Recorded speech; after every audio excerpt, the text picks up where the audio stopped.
Shalom Bapak Ibu Saudara yang kasih dalam Tuhan Yesus Kristus. Selamat datang di Sabda bagi Anda bersama saya Pastor Marcel Kanon.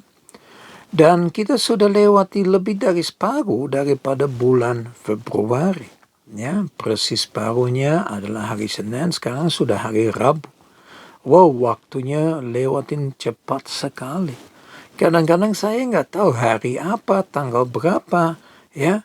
Tapi saya menikmati hidupnya. Tahu-tahu sudah Jumat, tahu-tahu sudah Minggu, tahu-tahu sudah satu minggu yang lewat. Mari kita melihat ke belakang apa yang kami sudah lakukan untuk kemuliaan nama Tuhan. Ya, dalam bulan ini kita mulai bicara tentang perilaku ilahi. Dengan kata lain, sifat yang kami harus miliki untuk menjadi seorang yang mengikuti Yesus Kristus. Sifat yang mana? Sifat yang Yesus miliki. Dan Paulus menulis di dalam Roma pasal yang ke-12. Dan kami sudah bahas ini selama 2 minggu. Sudah ada lebih dari 10 karakter atau sifat atau perilaku yang kita bahas dalam waktu ini. Nah, hari ini kita sampai ayat 13. Bagian yang kedua. Kemarin kita bahas bagian yang pertama, yaitu bantulah dalam kekurangan orang-orang kudus. Ya, apakah kita bantu atau kita mengontrol orang kudus? Ya, Bapak Ibu Saudara yang kekasih dalam Tuhan Yesus Kristus. Mari kita belajar dari gereja mula-mula bagaimana mereka saling menolong, saling membantu, ya, saling membagikan keperluan-keperluan daripada orang-orang kudus. Nah, hari ini kita lihat kepada bagian yang kedua, dikatakan begini, dan usahakanlah dirimu untuk selalu memberi tumpangan. Artinya pertolongan atau menunjukkan hospitality. Ya, seberapa jauh kita memberikan tumpangan. Dan waktu saya mulai merenungkan kembali, ya, tentang apa yang kami pelajari, saya diingatkan kembali tentang apa yang terjadi dalam kehidupan Elisha. Di dalam 2 Raja-Raja pasal yang ke-4. Kita akan baca mulai ayat yang ke-8. Ya, dan dikatakan begini di dalam 2 Raja-Raja pasal yang ke-4. Pada suatu hari Elisa pergi ke Sunem. Di sana tinggal seorang perempuan kaya yang mengundang dia makan. Dan seberapa kali ia dalam perjalanan sehinggalah ia ke sana untuk makan. Perhatikan dengan baik-baik Bapak Ibu Saudara yang kasih dalam Tuhan Yesus Kristus. Ada seorang wanita di Sunem yang mengundang Elisha untuk makan. Ya, untuk makan bukan sekali, bukan 2 kali, tapi setiap kali dia dalam perjalanan melewati Sunem, dia diundang untuk makan di ibu ini. Ya, itu yang dimaksud dengan memberi tumpangan, di mana dia memberikan makanan bagi seorang hamba Tuhan. Tapi nggak berhenti di situ. Mari kita lihat ayat yang ke-9. Berkatalah perempuan itu kepada suaminya, sesungguhnya aku sudah tahu bahwa orang yang selalu datang kepada kita itu adalah abdi Allah yang kudus. Baiklah, kita membuat sebuah kamar atas yang kecil yang berdinding batu. Dan baiklah kita menaruh di sana baginya sebuah tempat tidur, sebuah meja, sebuah kursi, dan sebuah kandil. Maka apabila ia datang kepada kita, ia boleh masuk ke sana. Perhatikan dengan baik-baik. Ini yang dimaksud dengan memberi tumpangan. Ya, wanita ini sungguh luar biasa, bukan hanya memberikan makanan, tapi dia menyediakan ruangan khusus, kamar khusus buat abdi Allah, buat hamba Tuhan. Ya, yang setiap kali dia melewati atau mampir ke Sunem, dia ada tempat tinggal karena dia ada kamar, dan di kamar ada apa? Tempat tidur, sebuah meja, sebuah kursi, sebuah kandil. Semua dipersediakan untuk abdi Allah. Dahsyat banget. Ya, dan kita tahu bahwa cerita untuk wanita ini luar biasa. Karena pada waktu Elisa bilang, apa yang engkau mau saya berikan? Ya, apa yang saya berikan untuk tempat penginapan ini? Ibu itu nggak mau apa-apa. Tapi Gehazi sadar bahwa wanita nggak punya anak.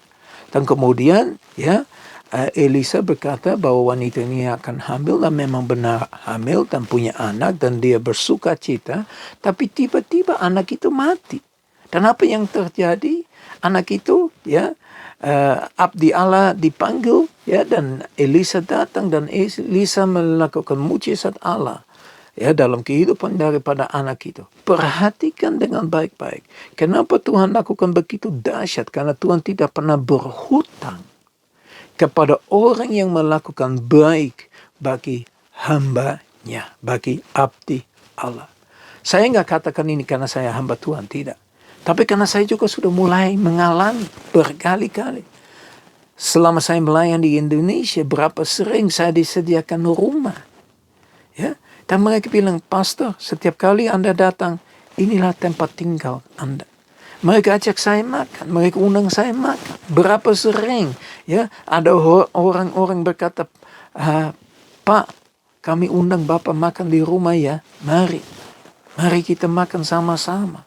Ya, saudara yang kekasih dalam Tuhan Yesus Kristus, saya percaya kalau kita lakukan yang terbaik bagi Tuhan, dengan kita memberi tumpangan, kita akan melihat berkat Tuhan semakin bertambah, semakin dahsyat. Banyak orang berkata, 1, 2, 3, cara untuk dapat berkat. Berkatnya sederhana. Taat, tunduk, melakukan firman Tuhan. Karena kalau kita taat, tunduk, dan melakukan firman Tuhan, berkat itu akan mengikuti kita. Perhatikan ke wanita Sunem ini. Dia memberkati. Dia menyediakan makanan, tumpangan bagi orang yang dia percaya adalah abdi Allah. Dan dia melihat berkat yang berlimpah di belakangnya. Berkali-kali. Bukan hanya di Indonesia, tapi di mana-mana saya melihat bagaimana Tuhan itu luar biasa. Dan saya percaya ini dasar firman. Seberapa jauh kita menjadi orang yang suka memberi tumpangan. Memberikan yang terbaik. Bapak Ibu Saudara yang kasih dalam Tuhan Yesus Kristus, kita bisa bicara tentang ini dengan 1000 kata, dengan ribuan kata. Itu nggak penting. Yang penting seberapa jauh kita mau melakukan kebenaran firman Tuhan. Apalagi kebenaran yang kita membahas dalam 2 hari ini, karena dua-duanya ini tidak mudah dilakukan. Apalagi kita hidup dalam kehidupan yang seringkali kita hanya memikirkan dirinya sendiri. Ingat, pada waktu Elisa bilang berikan saya makan, atau Elia, mujizat-mujizat yang terjadi, wanita janda, yang mau menyiapkan makanan terakhir buat dia dan anaknya, dan hamba Tuhan bilang sama dia, kasih saya makan dulu. Begitu dia kasih makan dulu, makanan dia tidak pernah habis-habis. Apakah kita percaya bahwa Tuhan yang kita sembah adalah Tuhan yang sama dengan Tuhan yang sama Elia dan Elisha? Seberapa jauh kita benar-benar menerima kebenaran firman Tuhan. Bapak Ibu Saudara yang kekasih dalam Tuhan Yesus, jangan tutup telinga kalau mendengarkan firman seperti ini. Jangan keraskan hati, karena sebetulnya Tuhan mengutus untuk menghancurkan kekerasan hati manusia, supaya kita dapat menjadi pelaku daripada firman Tuhan. Kita melakukan apa yang Tuhan sudah tunjukkan melalui Paulus di dalam Roma pasal yang ke-12. 2 hari ini kita udah bicara dengan hal yang ajaib dan dahsyat. Bantulah dalam kekurangan orang-orang kudus. Dan usahakanlah dirimu untuk selalu, bukan sekali-sekali, untuk selalu memberikan tumpangan. Mari kita berdoa. Bapa kami di surga, kami bersyukur dan muliakan Engkau Tuhan. Terima kasih Bapa atas kasih-Mu, atas pertolongan-Mu, atas perlindungan-Mu. Saat ini kami datang dan berdoa Bapa, supaya Engkau terus bicara dalam hati kami. Hari ini kami sudah dengar untuk memberi tumpangan, biar kami menjadi pelaku daripada seluruh firman Tuhan. Berikan kekuatan kepada kami. Dalam nama Yesus kami berdoa. Haleluya. Amin. Ya Bapak Ibu Saudara yang kasih dalam Tuhan Yesus Kristus, saya berdoa supaya berkat dari Allah Bapa kami yang di surga, kasih yang sempurna di dalam Yesus Kristus, persekutuan yang manis dengan Roh Kudus menyertai kita semua, mulai saat ini sampai Maranatha Tuhan Yesus datang kembali untuk kedua kalinya. Haleluya. Amin. Ya Bapak Ibu yang kekasih dalam Tuhan Yesus Kristus, sampai ketemu besok. Ya, hari ini saya berdoa supaya Anda benar-benar diberkati. Shalom.